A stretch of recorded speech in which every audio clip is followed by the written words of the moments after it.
Anatomy, Lesson 2, Classical Genetics. So have you all remember about monohybrid cross? So if you are not remembering that, please try to remember.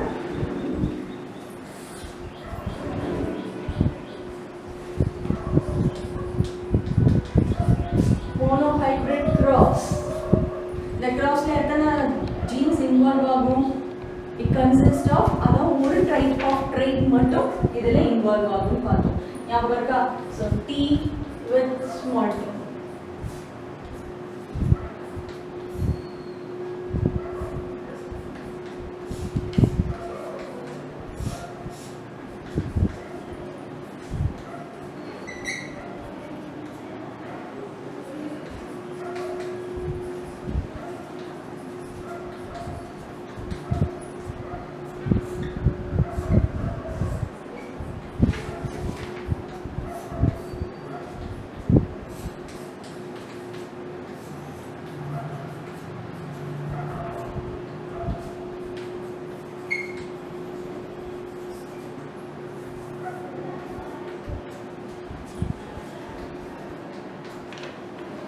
So have you all remember about this cross, monohybrid cross?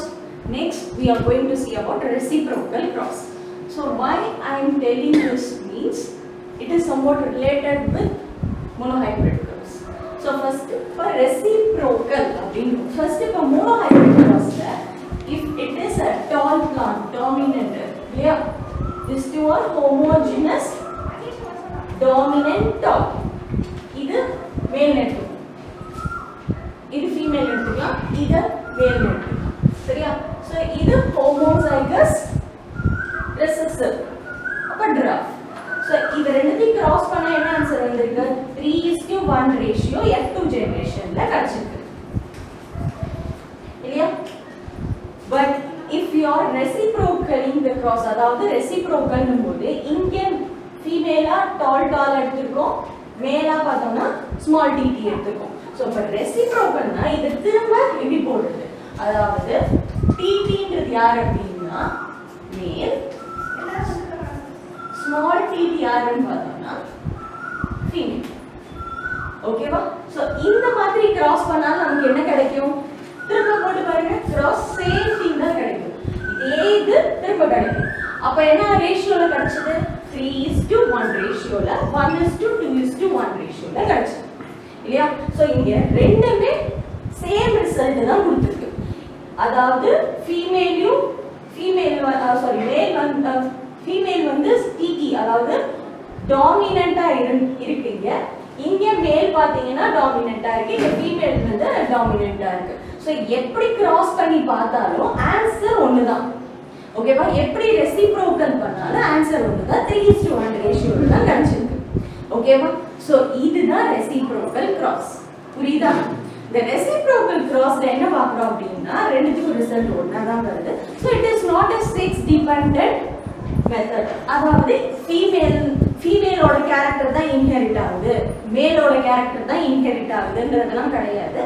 இது வந்து it is not a sex dependent one. இதுதான் reciprocal cross. ஓகேவா? So reciprocal cross ல இவங்க என்ன பண்றாங்க அப்படினா ரெண்டுத்தையுமே மாத்தி மாத்தி பண்றாங்க. ஓகேவா? ஃபர்ஸ்ட் ஃபீமேல் மேல போடுறாங்க, அடுத்து மேல் ஃபீமேல் இந்த மாதிரி மாத்தி மாத்தி போடுறாங்க. Answer we are getting the same. If you are trying this, you can get the same result. ஓகேவா? This is called reciprocal cross. So next is test cross. So test cross பார்க்கும்போது நம்ம வந்து கண்ணால எதை அப்சர்வ் பண்ண முடியும் அப்படினா phenotypic characters தான் பார்க்க முடியும். phenotypic characters என்ன? ஒரு டாலா இல்ல டிராஃபா தான் பார்க்க முடியும். அதுக்குள்ள என்ன ஜீன்ஸ் இருக்குன்றதை நம்மளால ஐடென்டிஃபை பண்ண முடியும். So how we can identify whether it is a dominant homozygous dominant-ஆ இல்லாட்டி heterozygous டாலான்றதை எப்படி கண்டுபிடிப்பீங்க? With the help of test cross. ஓகேவா? டெஸ்ட் கிராஸ்ல என்ன பண்றோம் அப்படினா we are going to cross F1 generation. F1 generation கிடைச்சதுல இங்க செல்ஃப் வச்சு பண்ணோம்ல, இந்த processக்கு பதிலா F1 generationோட நம்ம என்ன பண்றோம்னா recessive homozygous recessive போட்டு கிராஸ் பண்ணோம்னா என்ன ஆன்சர் கிடைக்குதோ அதை வச்சு நம்ம வந்து டிட்டர்மைன் பண்ணலாம். இது வந்து ஹெட்டிரோசைகஸ் டாலா இல்ல ஹோமோசைகஸ் டாலான்றத ஐடென்டிஃபை பண்ணலாம். ஓகேவா? டெஸ்ட் கிராஸ்னா என்ன அப்படின்னு பார்த்தோம்னா F1 ஜெனரேஷனை யாரோட கிராஸ் பண்றோம் அப்படின்னா we are crossing with homozygous recessive. புரிஞ்சுதா? சோ இது பார்த்தலாம்.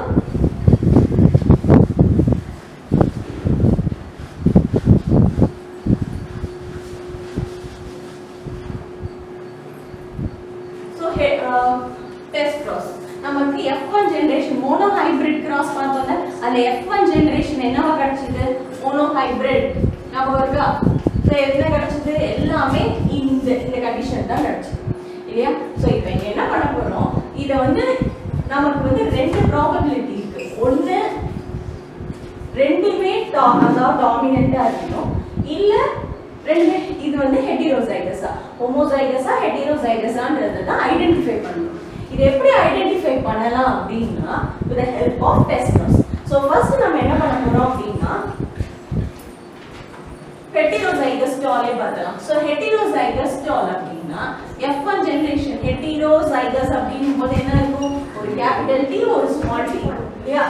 into crossed with what does mean by test cross? Test cross na F1 into எதை போடணும்னு சொன்னோம்? homozygous recessive. So இதுக்கு homozygous recessive யாரு? homozygous ன்னாச்சு. அப்ப ரெண்டுமே recessiveன்றதால small.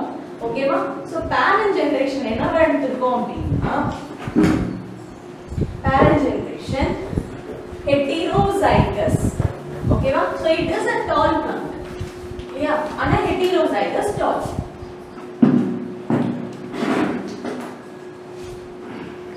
Into homozygous recessive. Homozygous recessive தான் நம்ம என்ன சொல்றோம்? டெஸ்ட் கிராஸ் னு சொல்றோம். ஓகேவா? இந்த ரெண்டு பிளான்ட்டையும் கிராஸ் பண்றோம். What is the result?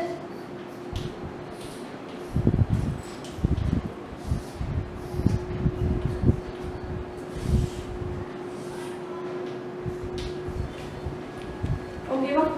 So first இது அடுத்தது first one second one next first one second one first one second one.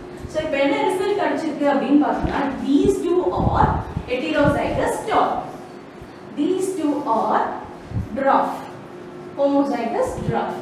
இருக்கு இல்லையா? So இது என்ன ரேஷியோ? இது 2 இது 2. அப்போ 1:1 ரேஷியோன்னு போட்டுடலாமா? So this is heterozygous tall ஓட ரிசல்ட். இப்போ உங்களுக்கு கிடைச்ச ஆன்சர் பாத்தீங்கன்னா ரெண்டு டால் பிளான்ட் ரெண்டு dwarf பிளான்ட் கிடைச்சதுன்னா அப்ப நீங்க கிராஸ் பண்ணிருக்கீங்க. அதாவது இது அன்னோன்.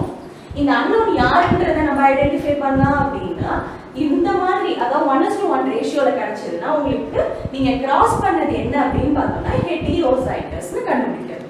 ஓகேவா? சோ வந்த ஆன்சரை வச்சு நம்ம அன்னோனை கண்டுபிடிக்கிறோம். புரியுதா? சோ இது ஒரு டைப். அடுத்தது homozygous tall test cross. அப்ப homozygous tall னா யாரு? homozygous tall. ஓகேவா? into test cross னா யார் பண்ணனும்? recessive. homozygous recessive பண்ணனும். அப்ப இத கிராஸ் பண்ணும்போது parent generation gametes போட்டுக்கலாம்.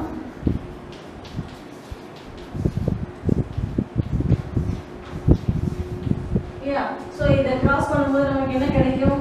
T small t next capital T small t capital T small t capital T small t. So இதுதான் நமக்கு ஆன்சர். அப்ப இவங்க எல்லாரும் யாரு? heterozygous tall. நமக்கு phenotypically என்ன தெரியும்? tall னு தெரியும். இல்லையா? இதுல என்ன ஐடென்டிஃபை பண்ணலாம் அப்படினா எல்லாமே டாலா கிடைச்சதுன்னா அப்ப அன்னோன் யாரு அப்படினா it is homozygous tall. புரியுதா? homozygous tall dominant தான் இருக்குன்றதை கண்டுபிடிக்கலாம். So with the help of test cross we can identify the unknown characters. unknown gene யாருன்றதை கண்டுபிடிக்கலாம். 1:1 இருந்தா அது யாரு? heterozygous tall. எல்லாமே டாலா கிடைச்சது அப்படினா it is homozygous dominant. Dominant டால் அப்படிங்கறத ஐடென்டிஃபை பண்ணலாம். இதுதான் டெஸ்ட் கிராஸ். டெஸ்ட் கிராஸ்ல ரெண்டு பார்க்குறோம், ஒன்னு ஹெட்டிரோசைகஸ் இன்னொன்னு ஹோமோசைகஸ் டால். ஓகேவா?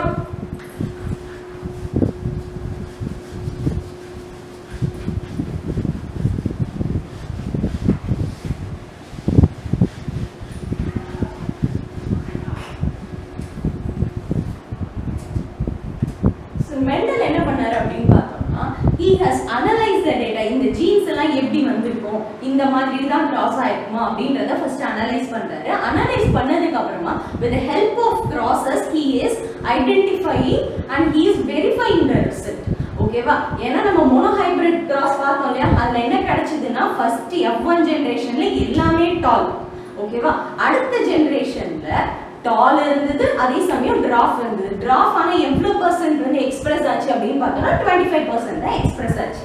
அந்த டிராஃப் 25%னா எப்படி போடுவோம், 1/4 போடுவோம் இல்லையா. சோ மீதி அந்த ஃபர்ஸ்ட் ஒன் F1 ஜெனரேஷன்ல எல்லாமே மாஸ்க் ஆயிருக்கு, அதாவது அந்த டிராஃப்ன்ற கேரக்டரை எக்ஸ்பிரஸ் ஆகல. ஆனா F2 ஜெனரேஷன்ல அந்த டிராஃப் எக்ஸ்பிரஸ் ஆயிருக்கு. So with the help of his analysis, the quantitative analysis பண்றதுனால he is identifying the exact reason behind it. ஓகேவா? சோ இதுதான் Mendel's analytical and empirical research. So இப்போ நெக்ஸ்ட் என்ன பார்க்க போறோம்னா back cross. what is mean by back cross அப்படினா, இப்போ F1 ஜெனரேஷனோட யாரோட கிராஸ் பண்ண போறோம் அப்படினா, with the help of F1 and we are crossing with any one of the parent. so any one parent அப்படின்றாங்க. அப்பதான் நம்ம வந்து என்னன்றதை நம்ம கண்டுபிடிக்க முடியும். இதுதான் வந்து பேக் கிராஸ். ஓகேவா? ஆனா டெஸ்ட் கிராஸ்ங்கும்போது ஹோமோசைகஸ் ரெசசிவ் போடுறோம் ஸ்மால். ஆனா இங்க பேக் கிராஸ்ங்கும்போது திரும்ப any one of the parent. ஓகேவா? சோ அதுக்கானது பார்க்கலாம். சோ பேக் கிராஸ் பாருங்க, நம்ம என்ன பண்ணோம், F1 ஜெனரேஷன். F1 ஜெனரேஷன் யாரு, இப்படி கிடைக்கலாம், இல்லாட்டி எப்படி homozygous டாலா கிடைக்கலாம். இத one of the parent. யார் one of the parent அப்படினா அந்த parent generationல போடும் monohybrid crossல ஞாபகம் இருக்கா? சோ இங்க ரெண்டு பேர்ல யாரோ ஒருத்தர் யூஸ் பண்ணிக்கலாம். F1 into any one of the parent. அப்ப என்ன cross கிடைக்கும், TE. next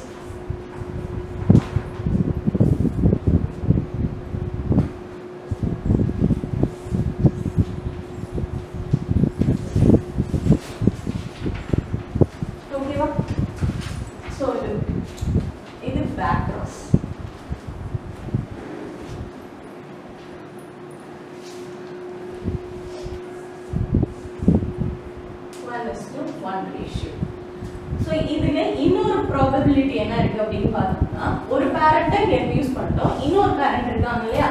so F1 generation into another one parent.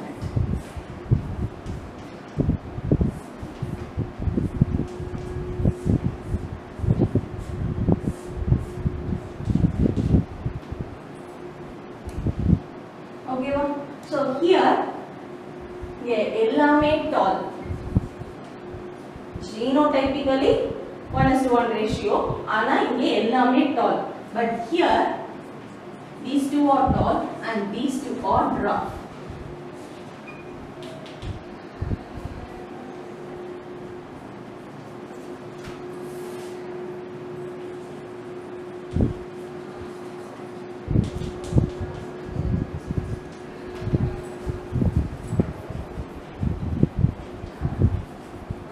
Phenotype 1:1 ratio, genotype same thing. ரெண்டு heterozygous, ரெண்டு homozygous. ஓகேவா? so if we are getting the result like this, ஒன்னு வந்து one of the parent dominant ஓட போட்டுட்டோம், இன்னொன்னு recessive ஓட பண்ணிருக்கோம். அப்படி பண்ணும்போது எல்லாமே டால் கிடைச்சிட்டு, இங்க வந்து டால் அண்ட் ராஃப் கிடைச்சிருக்கு. ஆனா இந்த விஷயத்தை ஏற்கனவே பார்த்துட்டோம். டெஸ்ட் கிராஸ்னா என்னன்னு சொன்னோம், F1 into small dt ன்னு சொல்லிருக்கோம் இல்லையா, அதாவது homozygous recessive. so கிட்டத்தட்ட இதுவும் அதுவும் ஒண்ணுதான். ஓகேவா? homozygous recessive பாருங்க தெரியுதா, F1 into homozygous recessive. ஆனா பேக் கிராஸ்ல இந்த ரெண்டுமே இருக்கு. ஒன்னு பாருங்க dominant, இன்னொன்னு வந்து recessive ஓட cross பண்ணிருக்கோம். This is called back cross. If you are crossing the F1 generation with any one of their parent is called back cross. புரிஞ்சுதா? So இது வேற condition, இது வேற condition. ரெண்டுமே ஒண்ணு கிடையாது. ஓகேவா? இது first one, இது second one, back cross. அதே மாதிரி தான் முன்னாடி பார்த்தோம் test cross இல்லையா? ஒன்னு வந்து heterozygous பார்த்தோம், இன்னொன்னு வந்து dominant வச்சு பார்த்தோம் இல்லையா? homozygous dominant வச்சு பார்த்தோம். So இது ரெண்டு ஓகேவா? இது back cross.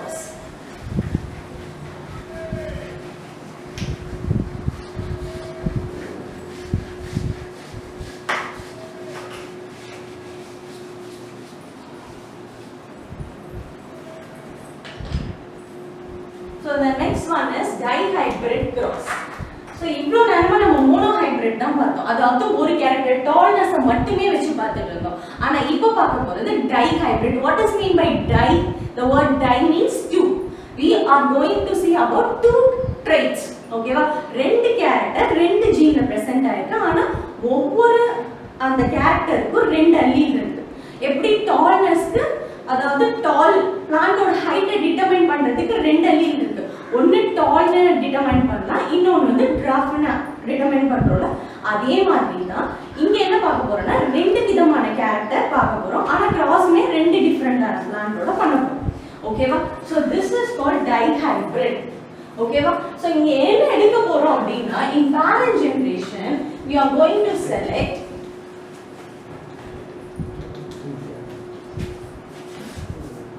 round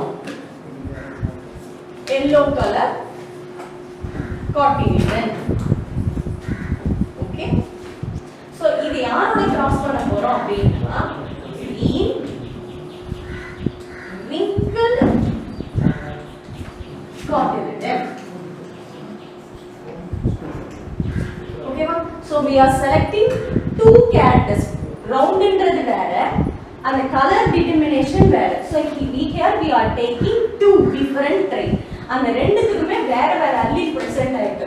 ஒன்னு yellow, இன்னொன்னு wrinkled. இங்க round, sorry, wrinkled, இன்னொன்னு green. So the different identity. ஓகேவா? round, wrinkled, yellow, green. ஓகேவா? ரெண்டு டிஃபரண்டான trait இங்க செலக்ட் பண்ணிருக்கோம். So we can represent round as capital R. ஏன்னா இதுதான் dominant. ஓகேவா? capital R. yellow என்ன பண்ணா yellow இங்க dominant தான், capital Y. ஓகேவா? So here we are selecting wrinkled. wrinkled இப்போ இங்க வந்து dominantக்கு capital R போட்டுருக்கோம் இல்லையா? அப்ப இங்க என்ன பண்ணலாம்? small r போட்டுக்கலாம். small r. green க்கு என்ன பண்ணலாம் அப்படினா yellow capital Y போட்டுருக்கோம் இல்லையா? அதனால G போடாம small y போட்டுக்கலாம். ஓகேவா? When you are writing, please be conscious in writing small r and small y. ஏன் அப்படினா நீங்க கிராஸ கரெக்ட்டா போட்டு வருவீங்க, ஆனா இங்க என்ன ஆயிடும்னா உங்க ஹேண்ட் ரைட்டிங்ல நீங்களே லைட்டா கன்ஃபியூஸ் ஆயிடுவீங்க. ஓகேவா? So while writing be careful. Okay, so இப்போ வந்து parent generation நம்ம செலக்ட் பண்ணியாச்சு. So இதுல இருந்து நம்ம gametes எடுத்துக்கலாம். ஓகேவா? So gametes என்பது capital R, capital Y, small r, small y. So இது சேர்க்கும்போது என்ன ஆகுது அப்படினு பார்த்தோம்னா capital R, small y, capital Y, small y. வந்துச்சா? இப்போ இங்க என்ன பண்ண போறோம் அப்படினா இத கிராஸ் பண்ண போறோம்.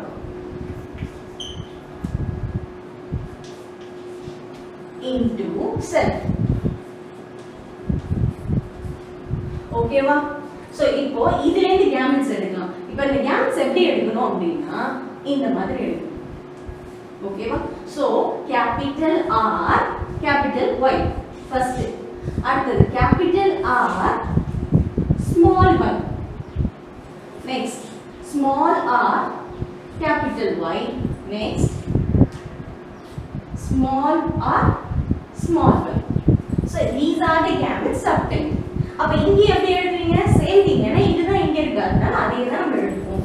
ஓகேவா? capital R, capital Y, capital R, small y, small. இப்போ F1 ஜெனரேஷன்ல gametes வந்து இல்லையா? அந்த gametes இங்க எழுதிடலாம். Okay, we have to put Punnett square. Okay, R by small r capital Y இத கரெக்ட்டா எழுதிக்கணும். ஓகேவா? இப்போ இது எப்படி வருதுன்னு பார்க்க போறோம். So capital R, capital R, capital Y, capital Y. Capital R, capital R, capital Y, small y. Capital R, small r, capital Y, capital Y. Next, capital R, small r, capital Y, small y. Next, capital R, capital R, capital Y, small y. Capital R, small y, small y. Next, capital R, small r, capital Y, small y. Capital R, small r, capital Y, small y. R, capital Y, capital Y. Capital R, small r, capital Y, small y.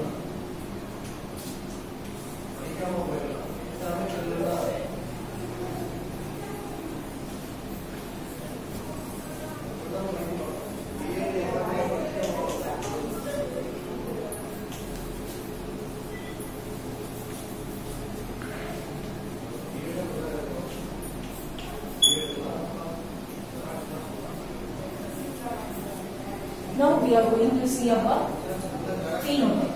Capital R ஒன்னு இருந்தால் என்ன பண்ணும்? Round. Capital Y yellow. Next, capital R round. ஒரு capital Y இருக்கு. அப்ப இது என்னது? Yellow. Next, capital R இங்க round. ரெண்டுமே இருக்கஅப்போ so no problem yellow. Capital R round. Capital Y yellow. Round yellow. So here round, the small y irukku appo enadhu? Green. Yeah, round green. Next, round yellow. Round. Here ரெண்டுமே small ஆ இருக்கு. அப்ப இது என்னது? Green. Yeah. Next. Round yellow. Round yellow. Here small r. அப்போ இது என்னது? Wrinkle. Wrinkle. Capital Y yellow. Next, small r. Small r என்னது? Wrinkle. Yeah. Y, capital Y இருக்கு yellow. Next, capital R round. Next, yellow. Round. So here round. ஆனா ரெண்டுமே என்னது? Small y. அப்ப இது round green. Okay, next, wrinkled. So here small r இருக்கிறதுனால wrinkled ஒரு capital Y இருக்கு. அப்ப yellow. Wrinkled yellow. Next, small r, small y. Small r என்னது? Wrinkled. Small y green. Okay va? So இத பாருங்க, round green, வேற எங்க இருக்கு? round green, round green. Okay, so the ratio is, இங்க பாருங்க, இங்க ஒரு 4 இருக்கு, இங்க ஒரு 4 இருக்கு. So 8, 9. Okay va? 9 is 2. Next பாருங்க, இந்த green 3 இருக்கு.